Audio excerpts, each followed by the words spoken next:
প্রোগ্রামের সম্মানিত প্রধান অতিথি বক্তব্য রাখবেন বিএনপি জাতীয় নির্বাহী কমিটি সহ অর্থনৈতিক বিষয় সম্পাদক জনাব মাহমুদুর রহমান সুমন ভাই।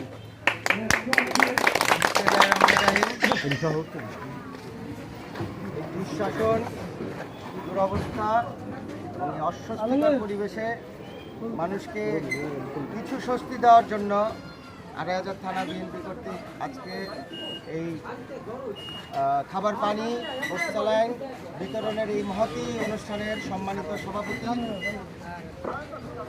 উপস্থিত সঞ্চালক, উপস্থিত থানা বিএনপির নেতৃবৃন্দ, উপস্থিত অঙ্গ সংগঠনের নেতৃবৃন্দ, ইউনিয়নের নেতৃবৃন্দ, আমার ভাইরা, আসসালামু আলাইকুম। এই কিছুদিন আগেই এই অবৈধ সরকার একটি ডামি নির্বাচন করেছিল। বাংলাদেশের ৯৮% মানুষ এই নির্বাচন বাংলাদেশ জাতীয়তাবাদী দলের ভারপ্রাপ্ত চেয়ারম্যান দেশনায়ক তারেক রহমানের নির্দেশে এবং এক ডাকে এই ডামি নির্বাচন বর্জন করে। বাংলাদেশের ৯৮% মানুষ এই ডামি নির্বাচন বর্জনের মাধ্যমে প্রমাণ করেছে, আঙুলের চোখ দিয়ে আওয়ামী লীগকে দেখিয়েছে আওয়ামী লীগের এই নৌকা বাংলাদেশের নৌকা না, আওয়ামী লীগের এই নৌকা পরের নৌকা,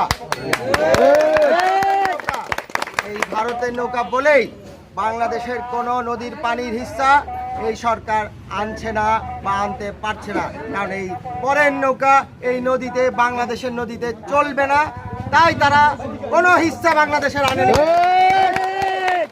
আজকে বাংলাদেশের প্রথম রাষ্ট্রপতি, বাংলাদেশের স্বাধীনতার ঘোষক শহীদ প্রেসিডেন্ট জিয়াউর রহমান এই দেশে খাল খনন করেছিলেন। এই দেশের সারা বাংলাদেশে বৃক্ষরোপণ করে সবুজ করে দিয়েছিলেন। গণতন্ত্রের মা দেশনেত্রী বেগম খালেদা জিয়া বৃক্ষরোপণ কর্মসূচি করে সারা বাংলাদেশের মানুষকে শান্তিতে স্বস্তিতে রেখেছিলেন। দেশনায়ক তারেক রহমান একটি গ্রাম কর্মসূচিতে সারা বাংলাদেশকে সবুজায়ন করেছিলেন, মানুষ একটি শান্তিতে স্বস্তিতে থাকতে পারে, এবং সেটি সফল ছিল। আর আজকে এই ডামি অবৈধ সরকার সমস্ত বন উজাড় করে দিয়েছে, খাল বিল দখল করে নিয়েছে। দুর্নীতিতে দেশ আজকে সয়লাভ, দুর্নীতিতে দেশ আজকে ধ্বংসের দ্বার প্রান্তে। বিশ্বে বাংলাদেশ একটি ব্যর্থ রাষ্ট্র হিসেবে পরিচিত।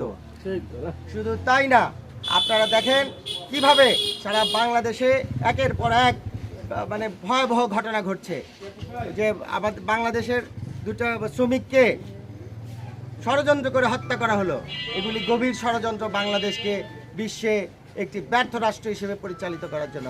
আজকে শুধু এর থেকে পরিত্রাণের জন্যই বাংলাদেশ জাতীয়তাবাদী দলের ভারপ্রাপ্ত চেয়ারম্যান, বাংলাদেশের বীর, আমাদের দেশনায়ক তারেক রহমান সংগ্রাম করছেন এই অবৈধ সরকার উৎখাতের জন্য। অবৈধ সরকারের উৎখাত, একমাত্র পরিত্রাণ এই অবৈধ সরকারের উৎখাত, এবং এটি সময়ের ব্যাপার মাত্র, এবং এটি যে কোনো সময় ঘটে যাবে।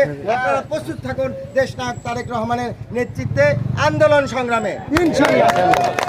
আজকে আমরা এই সামান্য কিছু পানি এবং ওর স্যালাইন দিয়ে কিছু স্বস্তি আমাদের রিক্সা চালক এবং আমাদের শ্রমিক, আমাদের এই দুর্ভোগে যারা অস্বস্তিতে আছে এই মানুষগুলিকে সামান্য কিছু স্বস্তি দেওয়ার চেষ্টা করব। আমাদের থানা বিএনপি অঙ্গ সংগঠন এবং বিভিন্ন ইউনিয়নে তারা এভাবে তাদের কার্যক্রম চালিয়ে যাবে, এবং এর মাধ্যমে আমরা কিছু স্বস্তি দেওয়ার চেষ্টা করব, প্রতীকী স্বস্তি, যে দেখাই দিব তারা এই পর্যন্ত এই সরকার ব্যর্থ, কোনো রকম মানুষের উপকারে আসবে এই ধরনের কোনো কাজ করছে না, তারা শুধু করছে ভারতের স্বার্থ রক্ষা। ঠিক, আমরা ঐক্যবদ্ধ থাকবো এবং মানুষের পাশে থাকবো ইনশাল্লাহ। বাংলাদেশ জিন্দাবাদ, বাংলাদেশ জাতীয়তাবাদী দল জিন্দাবাদ, জিন্দাবাদ,